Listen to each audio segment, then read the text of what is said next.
세상을 살아가다 보면 말을 잘못해서 인간관계를 망치는 경우가 너무나 많습니다.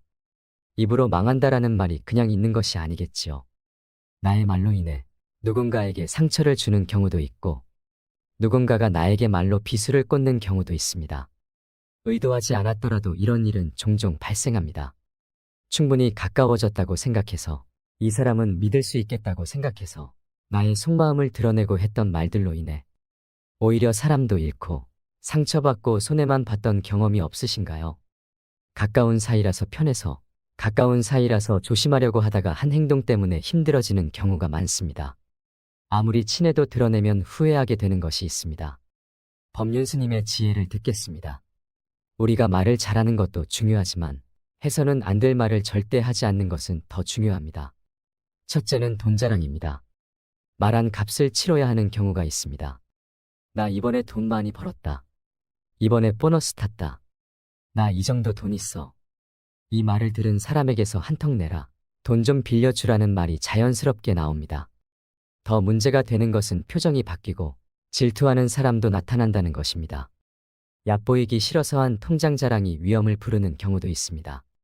이럴 때 흔히 내 자랑도 못하냐는 불만이 나옵니다. 자랑도 마음껏 못하는 세상과 인간관계가 답답하게 느껴질 수 있습니다.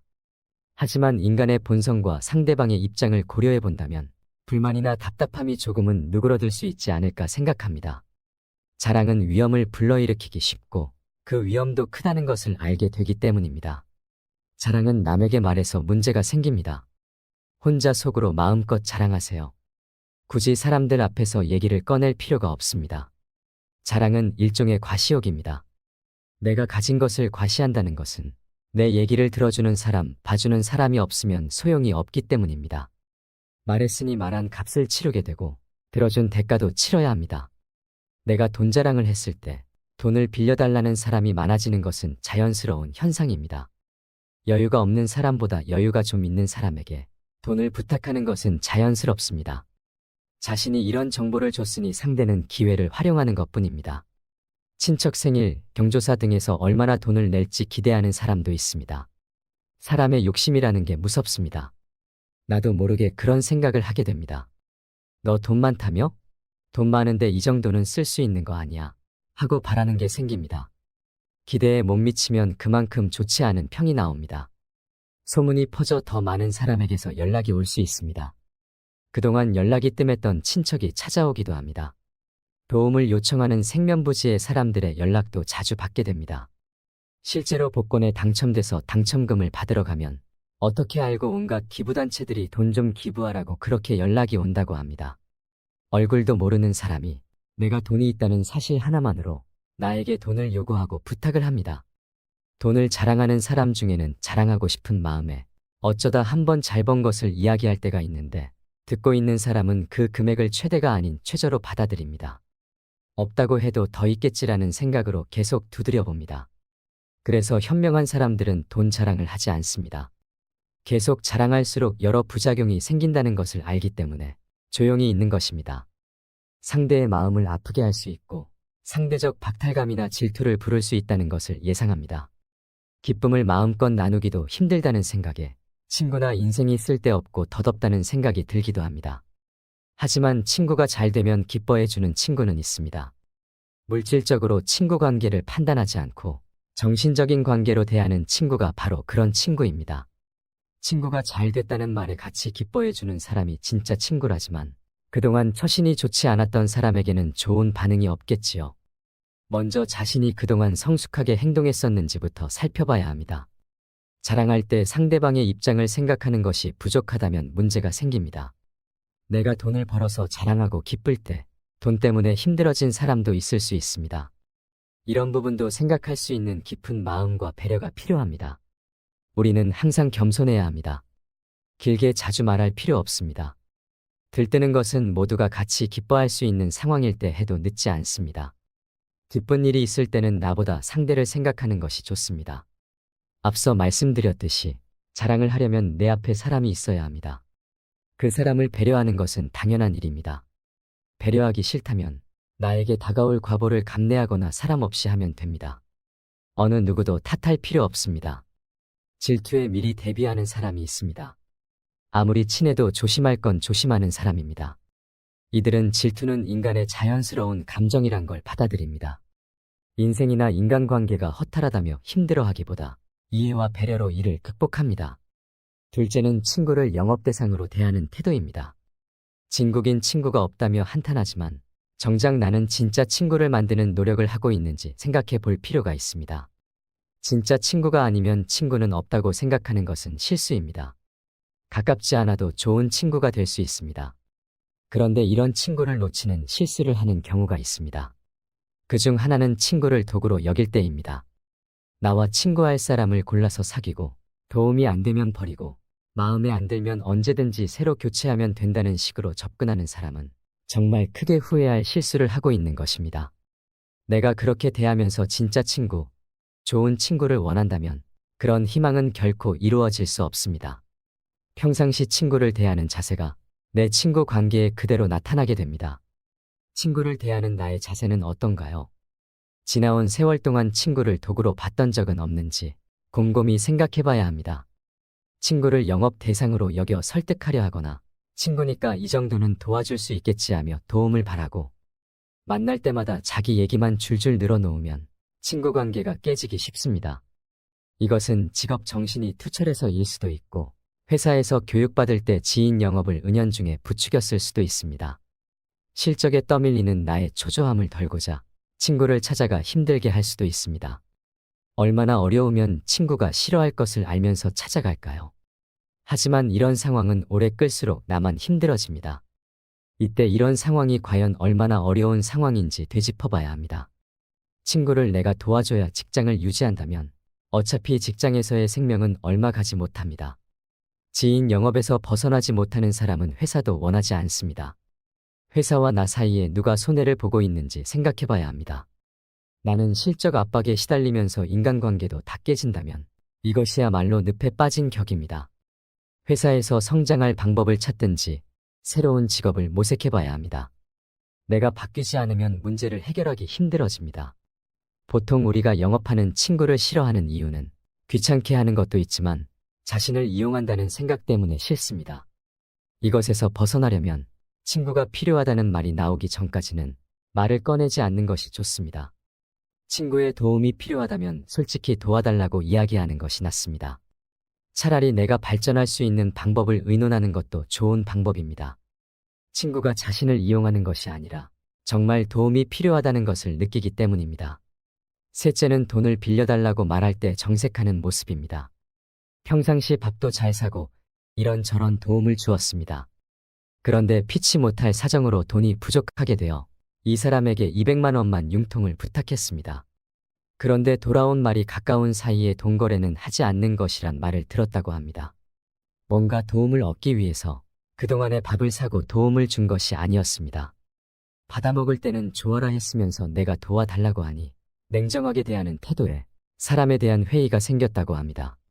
어려울 때 돈을 빌리려고 했다가 큰 상처를 받는 경우가 있습니다. 가까운 사이에서는 돈거래하는 건 아니라고 봐. 친구를 잃고 싶지 않아서 돈거래는 꺼려져. 돈은 은행에서 빌리는 거야. 라는 말을 듣는다면 어떨까요? 분명 서운한 감정을 느낄 것입니다. 친구를 잃고 싶지 않아서 한 말들이어도 이것 때문에 친구를 잃게 됩니다. 상처난 마음에 차디찬 냉수를 끼얹는 것처럼 느끼게 되기 때문입니다. 지혜롭게 거절하려면 이러한 태도를 드러내면 안 됩니다. 거절하더라도 먼저 상대방 상황에 대한 공감부터 하는 게 좋습니다. 그런 다음에 그냥 돈이 없어서라는 말을 하는 것이 낫습니다. 가장 해서는 안 될 것으로 보증 서는 것과 가까운 사람과의 돈거래를 꼽습니다. 이것 때문에 집안도 망하고 친구도 잃어버리기 때문입니다. 위험하니까 냉철하게 선을 긋는 것도 좋지만 이것은 마음속으로 해도 충분합니다. 말과 태도는 부드럽게 그것을 실행하면 됩니다. 무조건 정색하며 단호하게 말하는 것이 선 긋는 것이 아닙니다. 꼭 차갑게 할 필요는 없습니다. 오히려 정만 만들고 사회생활과 인간관계를 힘들게 만들 수 있어 결코 드러내지 않는 것이 현명합니다. 넷째는 나의 비밀입니다. 절대 다른 사람에게는 말하지 마 하며 내 비밀을 털어놓았던 경험이 있으신가요? 그러다 비밀이 지켜지지 않았을 때 당신의 감정은 어떠했나요? 그 사람이 원망스럽던가요? 내가 원망스럽던가요? 내 입 밖으로 나온 말 때문에 생긴 일은 누구도 원망할 필요가 없습니다. 이런 얘기를 하면 사람들이 이런 말을 합니다. 친구 간의 비밀을 터놓고 얘기해야지.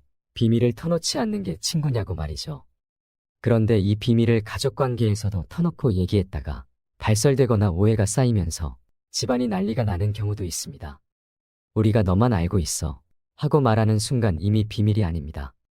참으로 슬픈 얘기입니다만 이것은 상대방에게 나의 약점을 잡히는 꼴이 됩니다. 그리고 사람 관계라고 하는 것이 끝까지 지금처럼 간다는 보장이 없습니다.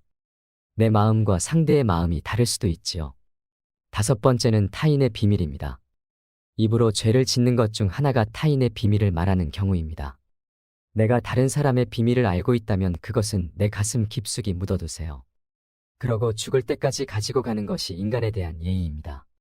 나도 모르게 툭 하고 튀어나온 말 때문에 내 간지러운 입 때문에 사람도 잃고 모든 것을 다 잃습니다. 입으로 지은 죄는 다시 나에게 돌아옵니다. 알고 있는 것을 너무 많이 말하지 말고 필요 없는 말을 섣불리 내뱉는 것을 경계하세요. 이것저것 많이 말하다 보면 아무래도 실수할 개연성이 높아집니다. 이것 하나만 기억하세요. 한 박자 쉬고 늦게 말하는 것입니다. 무슨 얘기를 하려고 할 때 꿀떡 한 번 침을 삼키고 조금 더 생각하고 말하는 겁니다. 막상 내뱉은 말을 지키려고 하니 나중에 귀찮아서 후회하는 경우가 있습니다. 기분이 좋았을 때 선뜻 약속을 해놓고는 나중에 내가 왜 그런 말을 했을까? 그랬던 경험이 없으신가요? 그래서 한 박자 늦게 천천히 말하는 게 중요합니다. 천천히 말하는 것에는 효과가 여러 가지가 있습니다.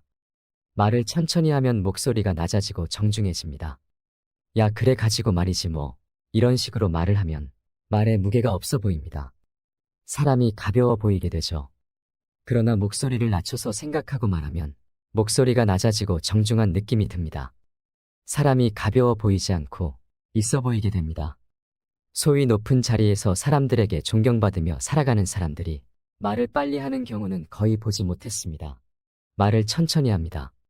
그것을 사람들이 폼을 잡는다고 하는데 폼을 잡는 게 아니라 폼이 있어 보이는 것이죠. 그리고 말을 천천히 하면 설득력이 높아집니다. 세일즈맨이 물건을 팔 때 말을 빨리빨리 하면 사기를 치는 것 같은 기분이 듭니다. 힘들어 보이고 조급해 보입니다. 그러나 말을 천천히 하면 이해도 쉽게 되고 설득력이 있습니다. 쉽게 흥분하지 않고 감정 조절이 되기 때문에 상대로부터 신뢰를 얻을 수도 있습니다. 더불어서 좋은 인간관계를 위해서는 이것 세 가지만 기억하면 됩니다. 첫째로는 경청하는 것입니다. 이것은 아마 여러분들도 알고 있을 겁니다. 그런데 우리는 경청하는 척하면서 실제로는 상대방 말이 끝나면 내가 무슨 말을 하지? 이것을 생각합니다. 이제부터라도 그런 습관을 버리시길 바랍니다. 내 앞에 있는 사람이 어떤 마음에서 저런 얘기를 하는지를 잘 경청해 보세요. 많은 것이 달라질 겁니다. 두 번째로는 격려하라는 것입니다. 격려는 칭찬하는 것과는 다릅니다. 칭찬은 칭찬거리가 있어야지 칭찬할 수 있습니다. 그러나 격려는 실수를 했을 때도 격려할 수 있습니다. 괜찮아, 잘 될 거야. 이런 말들은 하면 할수록 좋습니다. 좋은 기운이 절로 들어옵니다. 요새 뭐 하쿠나 마타타 그런 얘기 많이 하지 않습니까? 잘 될 거야, 걱정하지 마. 이런 말로 그렇게 격려해 주는 것이 얼마나 좋습니까? 세 번째로는 겸손하셔야 합니다. 너무 뻐기면서 말하지 말고 나를 낮추고 겸손해지세요. 벼도 익을수록 고개를 숙입니다. 사람도 그렇습니다. 나이가 들수록 잘 익어가야 합니다. 이렇게 하면 상대방으로부터 이 사람 참 품격 있게 말을 잘한다. 이런 감정을 갖게 될 겁니다. 품격 있는 그런 화법을 구사하시기를 바랍니다. 우리가 품격이라고 할 때 그 한문을 보면은 입 구자가 3개가 쌓여서 품자가 되어 있습니다. 품격, 품질 다 마찬가지죠. 다시 말해서 품격이라고 하는 것은 말을 어떻게 하느냐에 따라서 품격이 좌우된다는 것입니다. 사람의 격이 달라지게 된다는 겁니다. 그것뿐만 아니라 군자의 군을 한문으로 보면은 다스릴 윤자에다가 밑에 입구자가 써 있습니다. 다시 말하자면 입을 제대로 다스리는 사람이 군자라는 겁니다. 오늘날의 우리 사회는 갈수록 말하는 방식이 아주 험악해지고 있습니다. 사회 지도층이라고 하는 분들도 어떻게 하면 상대방의 마음을 아프게 할 것인지에 신경을 쓰면서 말하는 것 같습니다. 자극적인 말들 속에서 편을 가르는 것이 일상입니다. 참 마음 아픈 현실입니다. 그래서 우리만이라도 화술에 대해서 좀 더 생각을 해보았으면 좋겠습니다. 술수라고 해서 무슨 요령을 피운다는 그런 것이 아니라 어떻게 하면 진정성이 있는 정말 멋있는 말, 좋은 말을 할 수 있을 것인지 거기에 대해서 늘 관심을 갖고 사셨으면 좋겠습니다. 입에서부터 화근이 시작됩니다. 그래서 말을 정말 조심해서 해야 됩니다. 아무리 친해도 절대 들키면 안 되는 모습, 절대 보이면 안 되는 것은 무엇인지 잘 들으셨나요? 인간관계 때문에 힘들어하는 사람들이 많습니다. 오늘 법륜스님께서 말씀하신 5가지만 기억하시면 조금 더 행복하고 고귀한 삶을 누리실 수 있을 거라 생각합니다. 인생을 살아가면서 피할 수 없이 겪게 되는 인간관계의 문제는 우리 인생의 행복을 좌우합니다. 부모와 자식, 형과 아우, 남편과 아내, 스승과 제자, 친구 사이, 그리고 직장에서의 상하 관계에서 우리는 자유로울 수 없습니다. 좋든 나쁘든 어쩔 수 없이 맺어진 다양한 숙명의 인간관계를 우리는 잘 극복해야 하며 가능하다면 좋은 인연으로 바꿔야 합니다. 그것이 행복의 원천입니다. 이상으로 인생 철학이었습니다. 철학이 있는 당신의 삶을 응원합니다.